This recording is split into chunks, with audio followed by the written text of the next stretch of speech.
So I am here with Claryn. Claryn is a mom of two, and I first met Claryn when she attended my retreat in South Africa in 2022. So this wasn't a plan to promote the retreat, but actually because on the topic of the path less traveled, Claryn came to mind because I know my own challenges taking this unconventional path. So I always wanted to hear from a mother's perspective, because I can only assume that whatever challenges I face as a mom with so much more responsibilities, I'm sure there are times where the weight of such a decision is definitely heavier.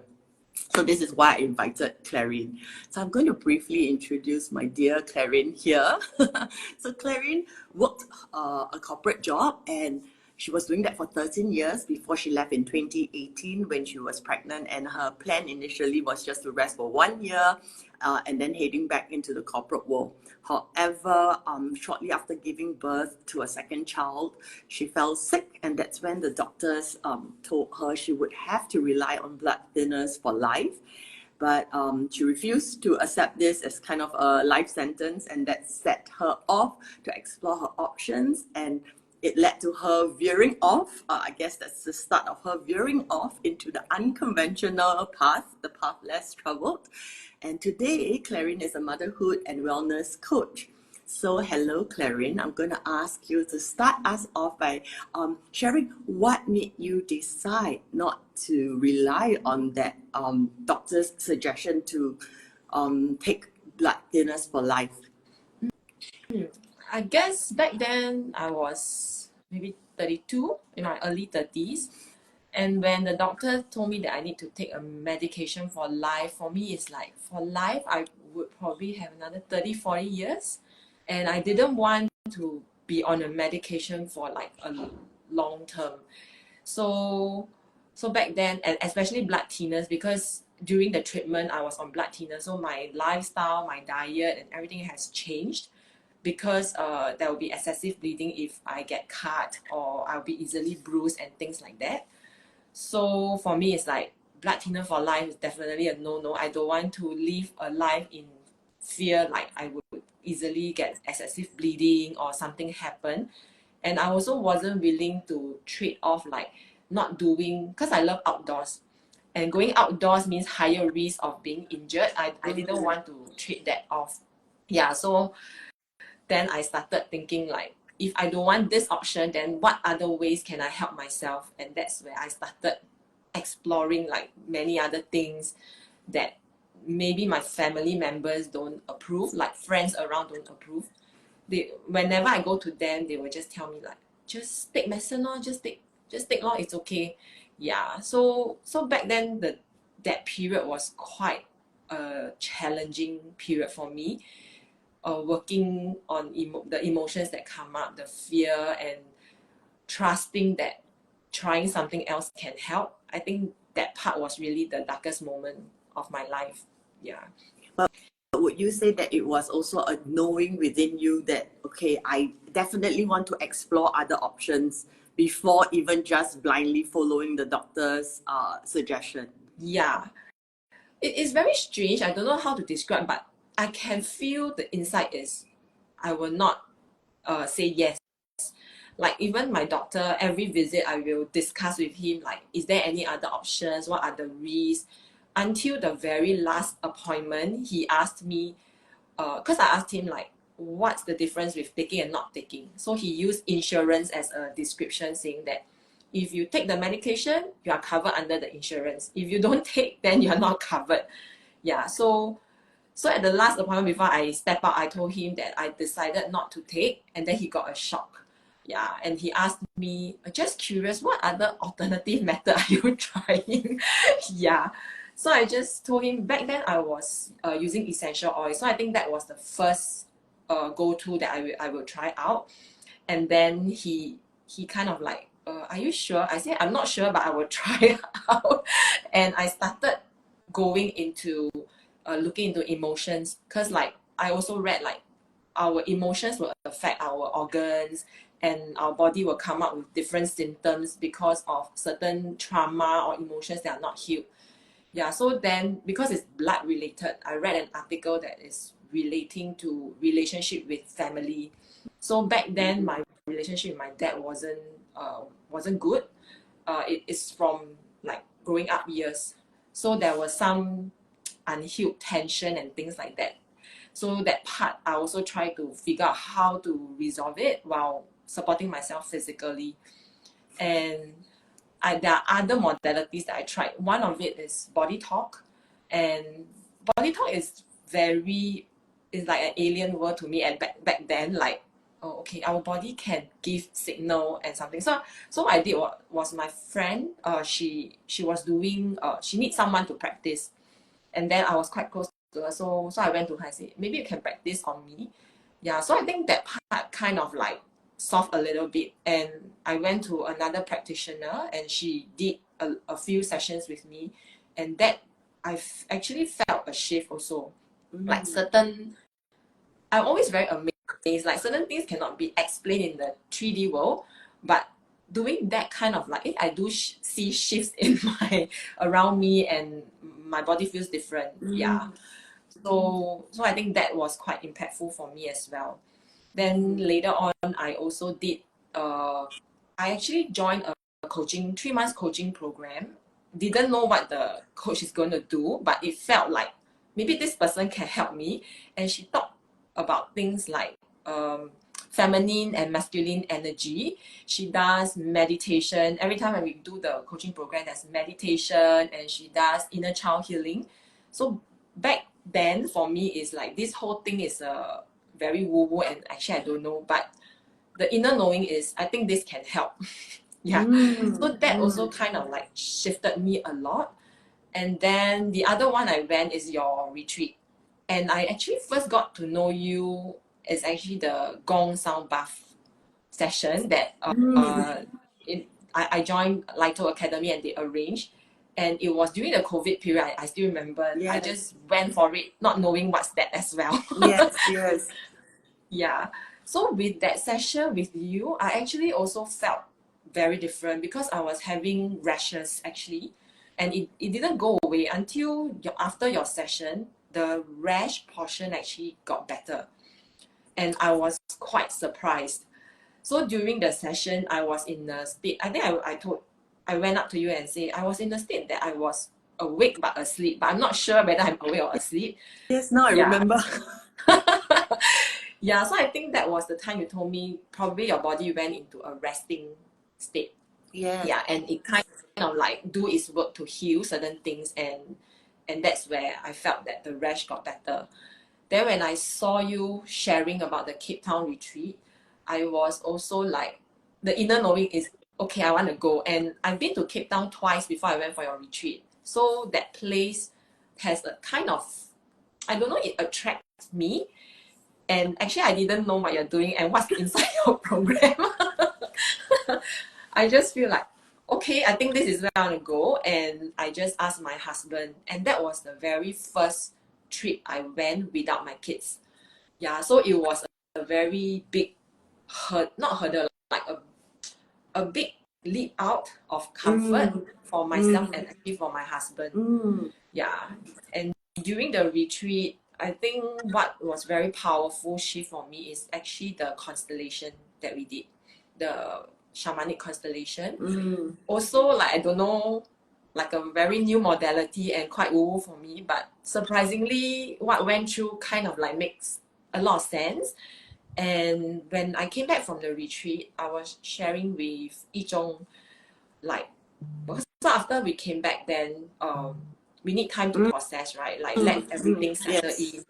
And then slowly I got memories of what happened in my secondary school days, because what came out from the constellation was that the facilitator told me, because I keep having health issues, and then she told me that actually my higher self doesn't want to live, doesn't want to continue living. That's why the body keep coming out with issues.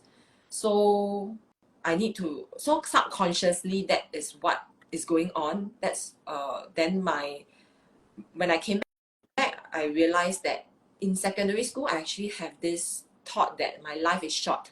Like I will live until 30 years old. And that's why I must live my life very fully. Yeah. And what was very surprising is my body started to have problem when I was 30 years old, when I gave birth to my first child. Yeah. Yeah. So 30 years old onwards, I keep having weird problems like fallopian tube got twisted, and then I got to remove one side of it. And then at around 32 years old, when I gave birth, then I had this deep vein thrombosis and found out I have a so-called blood disorder. And then after that, I had this gum issue that is all very weird. And the doctors that see me all find that these are not common cases. Yeah, so then I believe our subconscious mind is really very powerful. Even though like words we say, our subconscious will remember. Yeah. So I did Thank all these. you. Wow.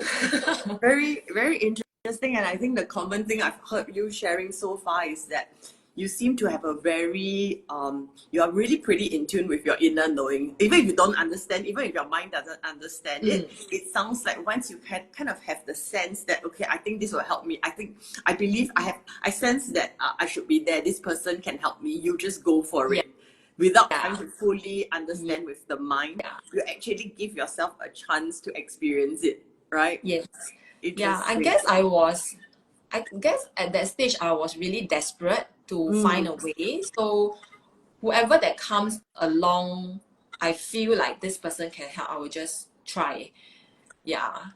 And also, I think I'm not sure whether you heard of human design.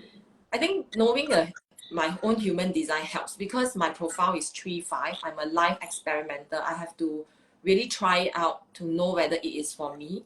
So I also give myself a chance to try out. Yeah. I like that. I like that. And would you say, so I think everyone would then be curious to say, because you tried all these things and like you said, past 30, it was a few health scares, right? Yes. So what is your current health status, and what would you say, like would you have said that all this little interesting, I mean, people term it woo woo, but actually it's so not. I think the further along I go in my journey, I really there's really a deep understanding that none of this is woo-woo. It's just that we haven't been properly educated, and we have been misled into really believing that we're only this physical body and everything is just physical. And then when symptoms come up, we immediately run to find a band-aid to either chop off a body part or stick a band-aid without really fully understanding all these other aspects to ourselves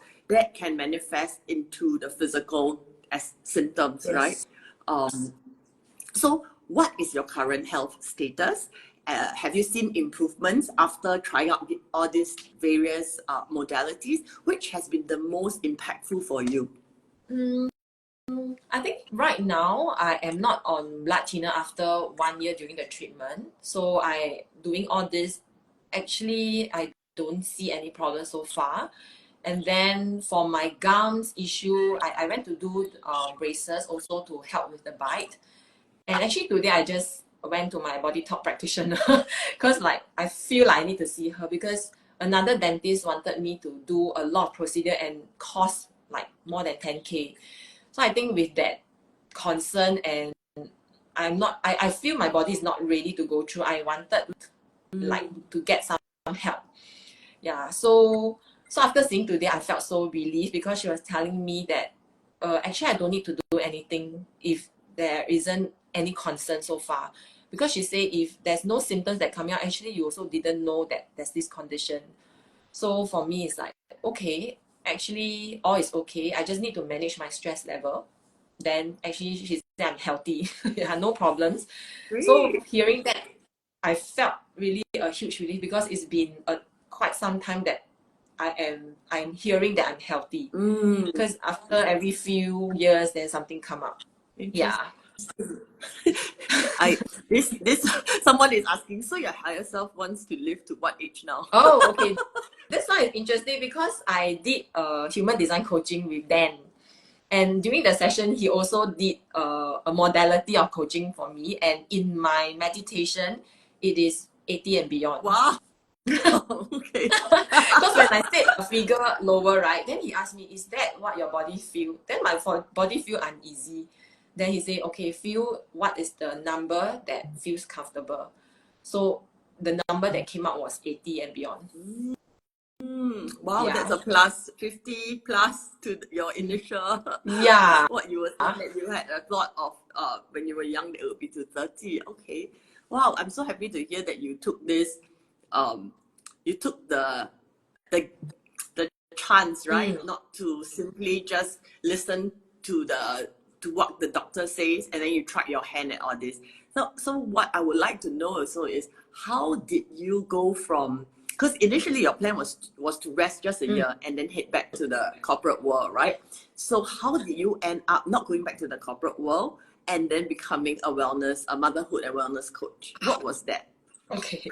I guess during the most desperate time, I did the 3 months coaching with the like the feminine energy part, right?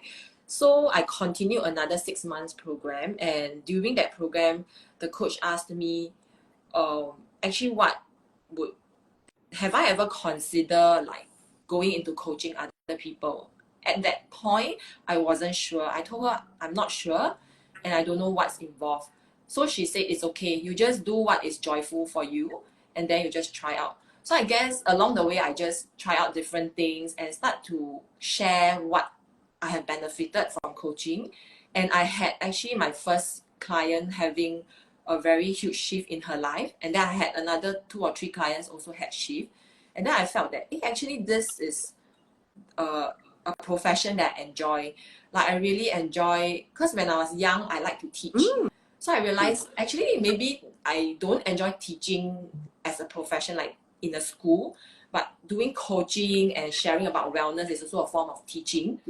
Yeah. And when I went to take my life coach cert, I felt like at home, like I'm doing something I really enjoy and fulfilling.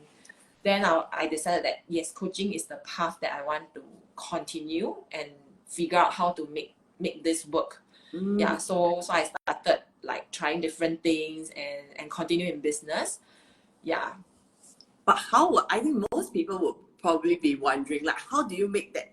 Because when I talk to friends who are still in the corporate world and all that, and I think a lot of people find it very difficult to, like, how do you make that decision, you know? Like, I think we are quite similar in the sense I am a very gut feel person.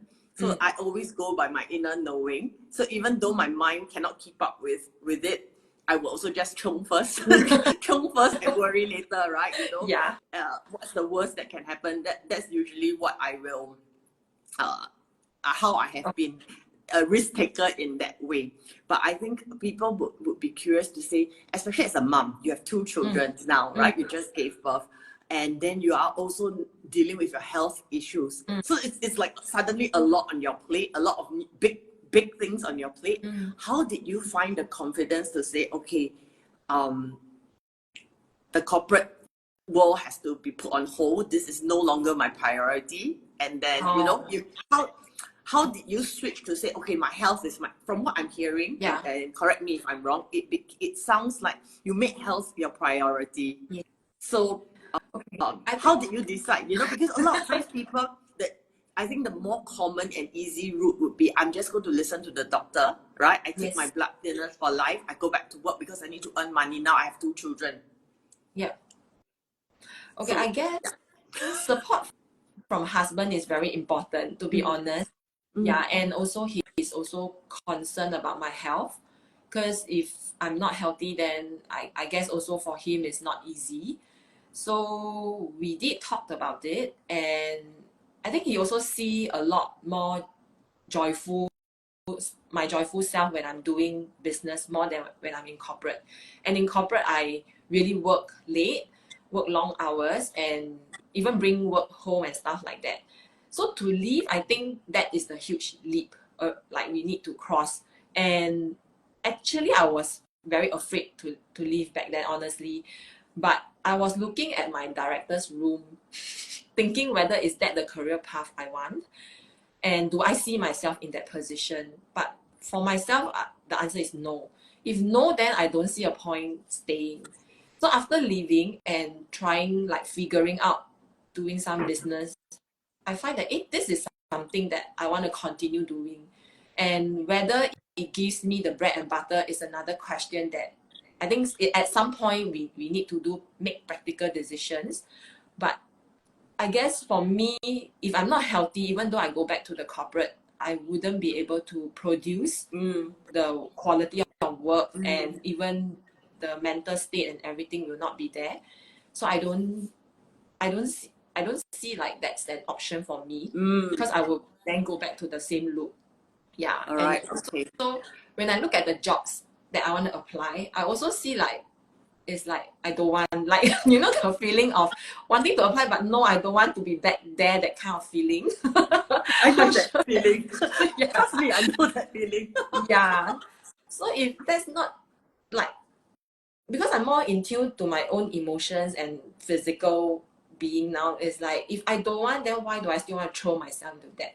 Although the other option of doing the business and exploring has a lot of fear, but I guess step by step, taking small steps helped with conquering the fear. Like especially during the Cape Town retreat, and after that we three of us went to sign up on a sacred site visit and went through all the scary things. Like for me, height is a huge fear. So during that trip, I think I was slowly being pushed to the boundary to test out. And at the point where on the last day that Dean brought us to that thing that we need to go into the river and ocean and climbing the cliff, I think that one was really, I overcome the fear of height, because the cliff was like hanging on like the ocean, and So I'm if you going fall, to pause to let everyone have context on this story. So when Claryn, after my root, at that time it was called the Root Down Rise Up retreat. After that retreat, Giselle, Claryn, and another friend who attended the retreat went on their own sacred sites tour.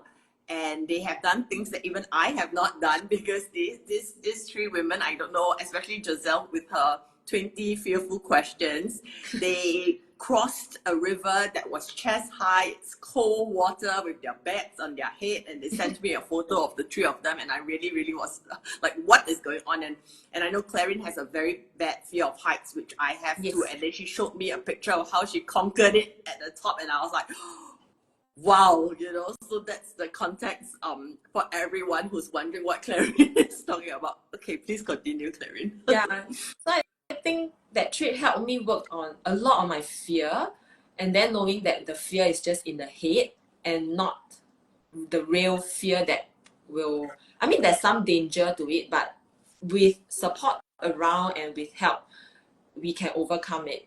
And then I think along the way, I built up the courage. So we not going back to corporate subsequently, that thought of like going back is no longer there, is no longer an option for me, but to move ahead to the direction and future I want to build. So I think that is the priority. Like I want to make this work. So I focus on being better and learning new skill set, heal myself, do all the self-development work and things that help me move towards where I want to be. Yeah, I like what you shared earlier also, because I resonate with it, being that I think the more you embark on this journey of healing, the more you get to know yourself and really heal the different aspects of yourself, really knowing your emotions, feeling and releasing all these things that, you know, baggage that we've carried with us. You begin to know what your heart really wants. It becomes very clear, right? Yes, Like yes. for me, even though my mind is telling me maybe just try applying lah, you know, but every time I open literally my whole body, I can feel it. You know, I feel like a strong contraction in my chest. Yeah. You know, and it becomes a very it's a reaction. I'm so sensitive now to, I know what I'm doing brings me joy, and I feel open and expanded, and when it doesn't. And it sounds like you feel the same too. So yes. and to summarize also what you shared earlier, is that sometimes you can't try to understand with the mind. You just have to, if you have that sense like, okay, you know, nothing else is working, let me just give this a try. You try it first, right? Because you need that first step. It's that first step, then you trust yourself a bit more, you trust your instinct a bit more, Yes. then you continue trying, Yes. right? And then like you said, so along the way, by the time you conquer the heights and the rivers and the cold water with your back on the head, you're like, hiya, what's the corporate world? No need to go back there. And Yes. you have confidence now to say, this is what I want. Instead, like you said, how can I develop myself? How can I invest more in developing myself to find the skill sets that can make me excel, right? Yes, correct. Love it so much. Then, you know, you have also taken another big leap into this. When I say the path less traveled, you have a new decision, which is you're leaving Singapore soon. Yes. Yeah. So Yeah. Claryn has also made another big decision on this path less traveled. So in this December at year end, she's actually moving with her whole family to Chiang Mai, Yes. Thailand. So Yes, can correct. you share a bit more about this? This how it came about. Okay. Yeah, so this thing also step by step, because I think I cannot take the sudden move. So it took a 2-year process. Wow. So how it started is, first hurdle I have to go through is to convince my husband. Because my husband is a very a very structured person that needs a lot of safety, and also because his family upbringing, they are all in the government job, so everything needs to be structured and planned. But I think our family go through a lot of changes, and it's like in Chinese we call 计划赶不上变化. Like the changes can't catch up what you have planned. So a lot of things change along the way, to the point I told him that maybe we can consider this option and what is possible. Because initially he keeps saying no because of this and that, this and that. So I say, why not we make a family trip to Chiang Mai, because I have a friend who moved there at that time. And then so happened also my neighbor few months later told us that, oh, they are going to move to Bangkok.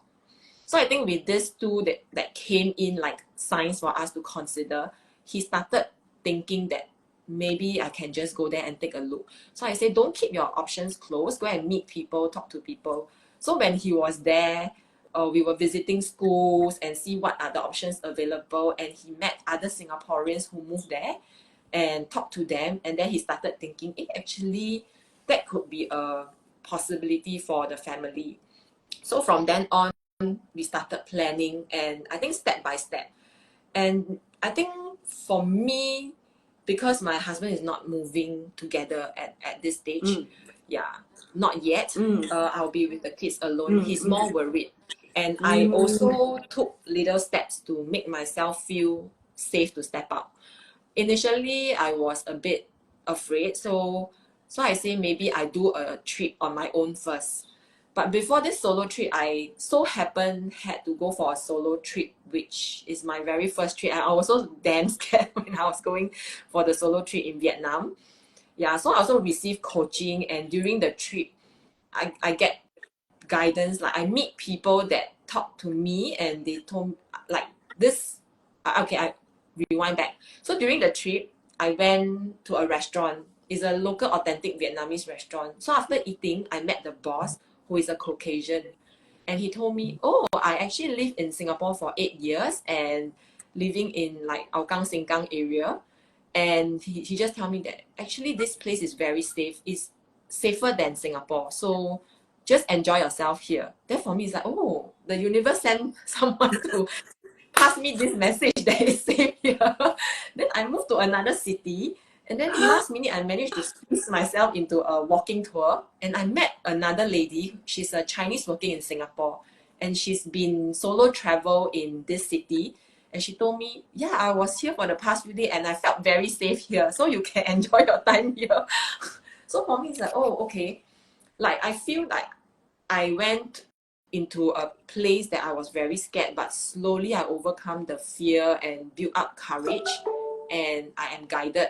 Like nothing will happen. I love this so much because I I think you can only have such experiences when you dare to you have to just take the leap first. So, Yeah. and same for me when I was in Bali, although I mean, Bali is I'm relatively comfortable there, but one day I decided I wanted to check out the rice paddy fields, and it was in this tiny lane, So I started walking in already, and then I was like, I can't see anything. It's just one tiny lane. I don't know where it's leading to. I was thinking, the further I went in, and of course the Singaporean in me, still was like, oh my God, am I safe? Is this safe? What if I could, where is this leading to? And I could feel all that fear come back, and I was thinking maybe I should just, I think I better turn back. So I turned around. As I was going to walk back out, this lady walked in, and I was like, oh, do you know whether I'm heading in the right direction to the right? So she said, yes. I'm also heading this way. So she walked with me, Oh, you know. so nice. So really, Yeah. I feel like your mind cannot even begin to understand such things. But I feel like when you're meant to be there, and when you're meant to go a certain way, and when you feel scared, the universe will send you a messenger. In this case, like I said, really, literally, as I turned, because I didn't know whether I was heading in the right direction. No signs, nothing. It's just one tiny little, very thin path. But the moment I turn around, someone appears, like you said, for you too, right? Like the Yes. deliverance of the message that you are safe. So, wow, okay, sorry. I felt like goosebumps, and I had to share that too, because I think many times when people are so fearful to travel alone, and rightly so. I mean, especially when you're female and you're traveling alone, I think you should be alert, and that's the practical. That's being practical in the world, Yes. right? But at the same time, it's when you decide to do such things, then you realize, oh, along the way, when you are really fearful, the universe gives you some encouragement, and then after you get through with it, you feel like, okay, I'm so much more resourceful, right? And gives you courage to kind of like go further and further in the path. Yeah. Because during the Vietnam trip, also one incident is I took Grab, and then I need to go to my resort, and there's one narrow road. It's actually one road but two-way. So the cars have to kind of like either squeeze or take turns. So the Grab driver refused to go in, and it was a very dark, like out of nowhere. He insists not going in, he just dropped me there. So I haggle with him like 15 to 20 minutes in the car because I refused to get down. Yeah. So eventually, I think like there's no way he's going to move, so I just alighted, and then I just try to find help. And before that, I actually asked that Chinese lady that is it safe to take Grab bike, and I was actually very scared to take a bike. So she told me actually quite safe and it's very cheap. Then who knows? I think this is a lesson that the universe sent to me. I had to alight there, and when the resort person came out to pick me, they used a bike to pick me. So I had to wait there for about like 5 minutes, and then someone picked me and in a bike. So I think that incident also like kind of the universe give me a sign that you have to trust that this is a safe place, and this challenge is for you, and actually it's very safe to experience it. Oh, Yeah, man, I love it. Yeah. With all this, I I feel think you, because it's true. I mean, sometimes naturally, right, when you're alone in a foreign country, especially if it's a bit darker at night, and yes, the streets are not well lit, and because we grew up and live in Singapore, we are a bit sheltered more than yes, maybe others, right? yes. Because our street lights work very well, it's very brightly lit, so we're not used to being in such situations. But yeah, so thank you so much for sharing that. I love hearing about it, and I liked actually what you shared, that the decision to move the family and all of you to Chiang Mai is not it's not an impulsive one. So many times, even when you make a decision to take an unconventional path, it doesn't mean you're being impulsive and like everything just throw out the window. Yeah. But a careful consideration over 2 years, taking the steps like planting the seed in your husband, and then along the way also receiving kind of signs and guidance from the universe, because like you shared, your two neighbors or whatnot also moved to Yes. Thailand, and then realizing like, okay, perhaps there could be a different way to live. It doesn't mean that this one set path is the only, like you said, the only plan, and then you can't change the plan, Yeah. right? So I really like that. Hello, we have a few people with us. I wonder if anyone has any questions for Claryn. If you do, please feel free to type it in the little chat. Then I'm going to ask Claryn, what advice can you give to others, especially mothers, I think, on taking the path less traveled? Firstly, is it worth it, right, in your experience so far? Maybe if it's worth it, how so? If it's not worth it in some areas, why? And yeah, so what are the challenges you face? How you overcame it, and what advice would you give, especially to mothers? Okay. Question on worth it or not, I guess it really depends on individual. For myself, I find that it's worth it because the trade-off is not like I don't get I don't trade like financial. I don't measure my whether my worth is how much I earn, but how fulfilling I'm living this life. I guess that's for me.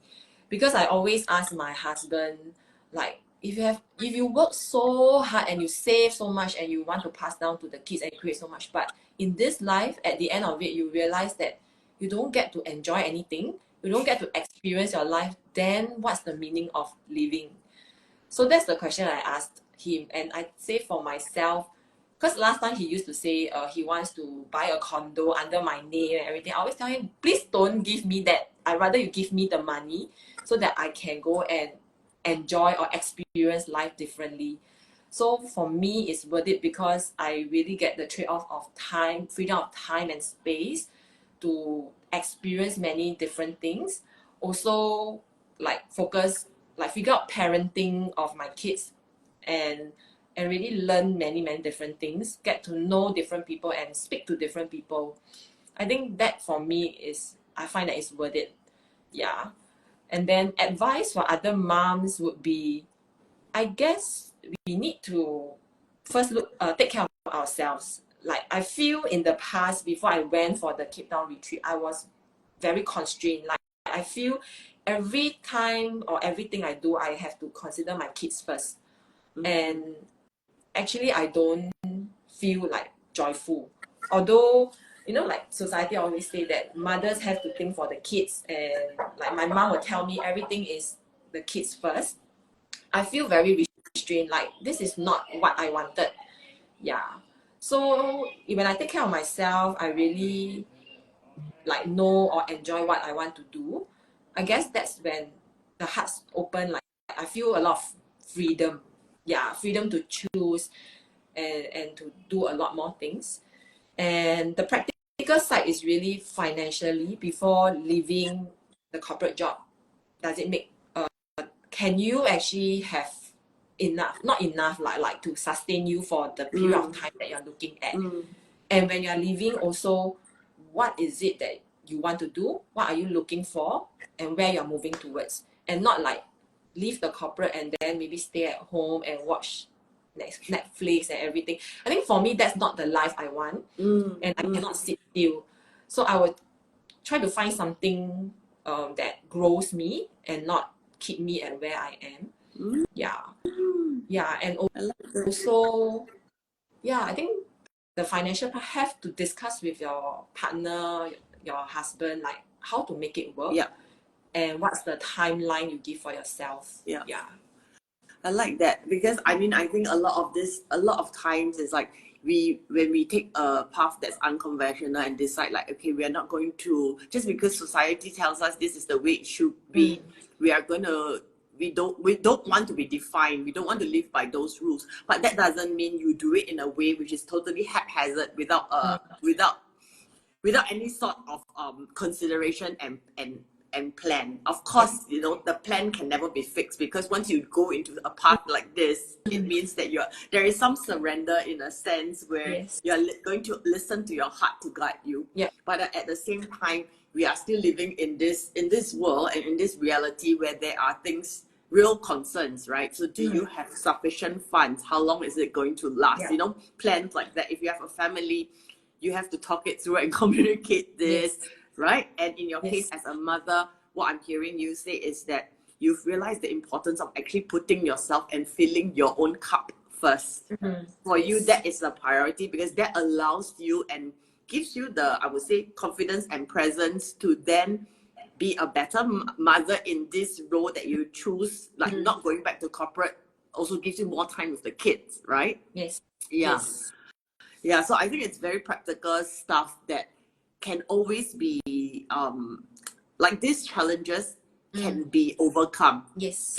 All it takes is planning. Would you say planning and courage? What else would you Courage. need? Yeah, I think courage is one huge thing. Like really being okay with the uncertainty and being okay to try it out, and then from there figure a way out. And also I guess the community to support is also very important. Like for myself, I try to surround with people that I can learn from them, and then also get a coach, like because getting someone to coach you will shorten the lessons you need to go through somehow. Yeah. And then from there learn from them and pick up and try to figure things out. Yeah. I like that. And what would you, and I think a lot of people probably be wondering how to, because I think this is what stops people, is the uncertainty. So a lot of people are not okay being okay with uncertainty, right? So Yes. what will you say to them? How do you overcome this in your experience? How do Okay. you I guess because I receive a lot of coaching and do a lot of self-coaching, the uncertainty comes from actually our own thoughts and fear. So when I do like about 2 years, I do self-coaching almost every day. I always journal and look at what's in my mind. Like I dump out all my thoughts and look at it, and then I weigh, is that a fact or is that just a story? And if that is a story, how can I change that story into something that will push me forward than to stop me where I am? So I guess with that help, I kind of like just try, like if I don't want this result, I do something else to create another result. So I think with that, I just do it lor, just do. And when we see, or when I see there's shift, or when there's positive results, then that is an encouragement to continue doing differently. I guess that helps me. oh Yeah. I love that. That is very, very useful. You know, it's really something that's very tangible, right? Yeah. And I would say like in my own journey and my own experience also that there's no shortcut. So a lot of times I feel like, you know, the modern world is like it's very fast food culture, right? You want, give me this pill to get rid of this headache. Give, you know, now, Yes. now, fast. But Yeah. unfortunately, in this journey, if you really want, you know, to build that kind of freedom in and have that life, you know, of freedom, it takes planning, right? It takes showing up. It takes commitment. From what Claryn just shared, it's like 2 years of really self-coaching, you know. Yes. And in my experience, this is what I do daily too. I show up for myself daily, and knowing myself, meeting all these layers of yourself, and always being able to tap into that connection with the natural world, with the earth, with all of life. That's what allows me to rest in uncertainty. And it takes time. It builds over time, right? It's not like one day you wake up and suddenly, and, and it's not one day it suddenly goes away entirely either, right? Yes. You have good days, bad days. But what we have invested in is a daily, it's that commitment. You keep committing to showing up, and then you build that capacity to rest and sit in uncertainty, and it doesn't shake you like how it might at the start. Yes. Yes, correct.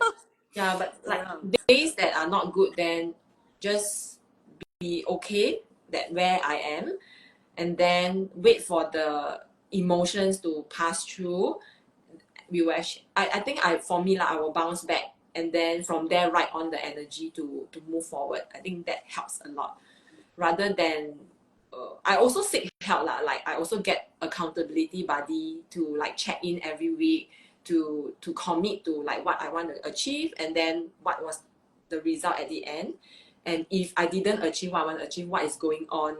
I think that helps to kind of figure out like what is stopping myself from I moving. love that.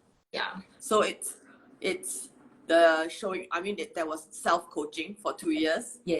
Yes. like you said, it's also community, having support. You Yes. also seek help in terms of accountability buddy, Yes. and you also get a coach, right? Yes. You also get a coach.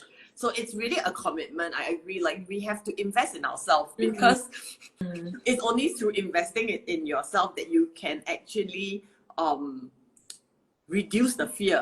Because this is all this work, right, and all these things and all these steps that you have taken that has allowed you to kind of keep going and giving you the confidence to keep steering. Because essentially, when we take the path less traveled, it's really true, right? Because we are doing something new. We really have no map. Yeah. You know, there's really nobody I know who's done what I've done so far. And so I don't even know who to go to for advice now. Like, what do you do when 5 years after leaving the corporate job and you're still kind of feeling your way around? You know, there's no map. All I'm going with is an internal guidance that a plan will unfold, right? And in your case, it's like, I feel like the call is to Thailand and you're heading there and then waiting for that new adventure to Yeah. Also, okay. yeah. Also trust that, like, I can figure a way out. Like, I will make it happen for myself. Yeah. So it's really be responsible for myself and show up, like what you say, show up for ourselves. Yeah, Very important. I love that. I love that. So it's really showing up for yourself, having that responsibility to, I would say, take action, right? Because otherwise you can dream of your dream life and it will always stay a dream, or you can give it a shot. I mean, if it doesn't work, it doesn't work out. What to do, right? At least you tried, rather than not having tried. Yes. Okay, thank you. Thanks so much, Claryn. Thank you for taking time. I know you were saying that you're having a really busy 2 weeks, so I really appreciate you taking this time to chat with me. I won't hold you up anymore. So good to see you. Happy to see you too. Thank you. Thanks, for thank you, inviting and me. thanks everyone for joining us. Sorry, Thank you. I'm still in the process of learning to multitask, so I'm not very good at talking to Claryn, focusing on Claryn, and still trying to interact with people. So I will promise to improve. So thanks, guys. Thanks for joining us, and thanks, Claryn. Bye. See you around. Bye bye.